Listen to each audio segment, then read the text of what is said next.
बांग्लादेश की पूर्व प्रधानमंत्री शेख हसीना की सरकार के पतन के बाद बांग्लादेश में गुरुवार को पहली बार संसदीय चुनाव के लिए मतदान जारी है। वोटिंग सुबह 7:30 बजे से शाम 4:30 बजे तक चलेगी। आपको जानकारी दे दें कि संसदीय चुनाव के लिए मतदान के साथ साथ जुलाई चार्टर को लेकर रेफरेंडम भी होगा और मतदाता एक साथ 2 वोट डालेंगे, एक चुनाव के लिए और एक रेफरेंडम के लिए। वोटिंग बैलेट पेपर पर होगी और संसदीय चुनाव के लिए सफेद बैलेट और जुलाई चार्टर रेफरेंडम के लिए रंगीन बैलेट का इस्तेमाल किया जाएगा और उसके बाद काउंटिंग शुरू होगी। चुनाव परिणाम शुक्रवार को घोषित किए जाएंगे। बांग्लादेश संसद की 300 सीटों में से 299 पर गुरुवार को मतदान शुरू हो रहा है। शेरपुर 3 चुनाव क्षेत्र में एक कैंडिडेट की मौत की वजह से वोटिंग रोक दी गई है और इस सीट पर मतदान फिलहाल नहीं होगा। लेकिन आपको बता दें कि कुल 50 रजिस्टर्ड और मान्यता प्राप्त राजनीतिक पार्टियां चुनाव इस बार लड़ रही है। कुल 2028 उम्मीदवार चुनावी मैदान में हैं और इन सभी उम्मीदवारों के भाग्य का फैसला आज के मतदान के बाद हो जाएगा। यूनुस सरकार ने पूर्व प्रधानमंत्री शेख हसीना की पार्टी आवामी लीग पर बैन लगा दिया है और इस वजह से इस चुनाव में आवामी लीग चुनाव नहीं लड़ रही है। ये चुनाव आवामी लीग के बिना ही हो रहा है। चुनाव के मद्देनजर चुनाव आयोग ने सुरक्षा के कड़े इंतजाम किए हैं और बांग्लादेश के विभिन्न इलाकों में सेना के साथ साथ बड़ी संख्या में पुलिस बल की भी तैनाती की गई है। हालांकि चुनाव से पहले मतदान के दिन हिंसा की आशंका भी जताई गई है। अमेरिका ने भी चुनाव के दिन कट्टरपंथी ताकतों के हमले की आशंका जताई है। हालांकि चुनाव के दौरान विभिन्न देशों के पर्यवेक्षकों की तैनाती की गई है। प्रधानमंत्री शेख हसीना के इस्तीफे के बाद प्रधानमंत्री के लिए 2 उम्मीदवार चुनावी मैदान में हैं।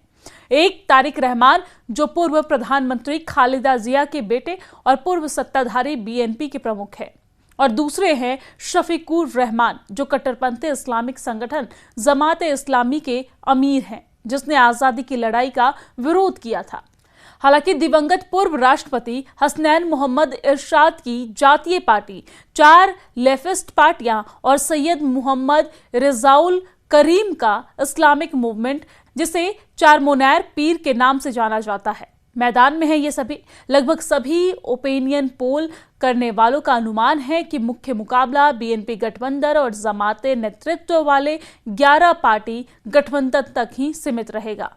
रेफरेंडम से क्या तय होगा तो वो आपको बता देते हैं। दरअसल 13वें नेशनल पार्लियामेंट चुनाव के साथ ही गुरुवार को बांग्लादेश में जुलाई चार्टर पर भी रेफरेंडम रखा गया है, जिसमें नवंबर में मोहम्मद यूनुस की अंतरिम सरकार के जारी किए गए ऑर्डिनेंस के मुताबिक रेफरेंडम 4 मुद्दों पर एक सवाल पर आधारित होगा और वो मुद्दा है, पहला है कि चुनाव से पहले जुलाई चार्टर में बताए गए प्रोसेस के हिसाब से केयरटेकर सरकार, इलेक्शन कमीशन और दूसरी संवैधानिक संस्थाएं बनाई जाएंगी। अगली संसद 2 सदनों वाली होगी। नेशनल चुनाव में पार्टियों को मिले वोटों के हिसाब से 100 सदस्यों वाला एक अपर हाउस बनाया जाएगा और संविधान में बदलाव के लिए अपर हाउस के ज्यादातर सदस्यों की मंजूरी जरूरी होगी। अगले चुनाव में जीतने वाली पार्टियों या गठबंधन को जुलाई नेशनल चार्टर में राजनीतिक पार्टियों के बीच सहमत हुए अलग अलग मुद्दों पर 30 प्रस्तावों को लागू करना होगा, जिससे पार्लियामेंट में महिलाओं का रिप्रेजेंटेशन बढ़ाना, डिप्टी स्पीकर और पार्लियामेंट्री कमेटी के चेयरपर्सन को विपक्ष में चुनना, प्रधानमंत्री का कार्यकाल सीमित करना, प्रेसिडेंट की शक्तियां बढ़ाना और फंडामेंटल राइट्स को बढ़ाना, साथ ही साथ जुडिशरी और लोकल गवर्नमेंट की आजादी इसमें शामिल है। और तीसरा पॉइंट यह है कि जुलाई चार्टर में बताए गए दूसरे सुधार पॉलिटिकल पार्टियों के वादों के मुताबिक लागू किए जाएंगे। ये चुनाव आवामी लीग के बिना ही हो रहा है। चुनाव के मद्देनजर चुनाव आयोग ने सुरक्षा के कड़े इंतजाम किए हैं और बांग्लादेश के विभिन्न इलाकों में सेना के साथ साथ बड़ी संख्या में पुलिस बल की भी तैनाती की गई है। हालांकि चुनाव से पहले मतदान के दिन हिंसा की आशंका भी जताई गई है। अमेरिका ने भी चुनाव के दिन कट्टरपंथी ताकतों के हमले की आशंका जताई है। हालांकि चुनाव के दौरान विभिन्न देशों के पर्यवेक्षकों की तैनाती की गई है। प्रधानमंत्री शेख हसीना के इस्तीफे के बाद प्रधानमंत्री के लिए 2 उम्मीदवार चुनावी मैदान में हैं। एक तारिक रहमान, जो पूर्व प्रधानमंत्री खालिदा जिया के बेटे और पूर्व सत्ताधारी बीएनपी के प्रमुख हैं, और दूसरे हैं शफीकुर रहमान, जो कट्टरपंथी इस्लामिक संगठन जमात इस्लामी के अमीर हैं, जिसने आजादी की लड़ाई का विरोध किया था। हालांकि दिवंगत पूर्व राष्ट्रपति हसनैन मोहम्मद इरशाद की जातीय पार्टी, 4 लेफ्टिस्ट पार्टियां और सैयद मोहम्मद रिजाउल करीम का इस्लामिक मूवमेंट, जिसे चारमोनैर पीर के नाम से जाना जाता है, मैदान में है। ये सभी लगभग सभी ओपिनियन पोल करने वालों का अनुमान है कि मुख्य मुकाबला बीएनपी गठबंधन और जमाते नेतृत्व वाले 11 पार्टी गठबंधन तक ही सीमित रहेगा।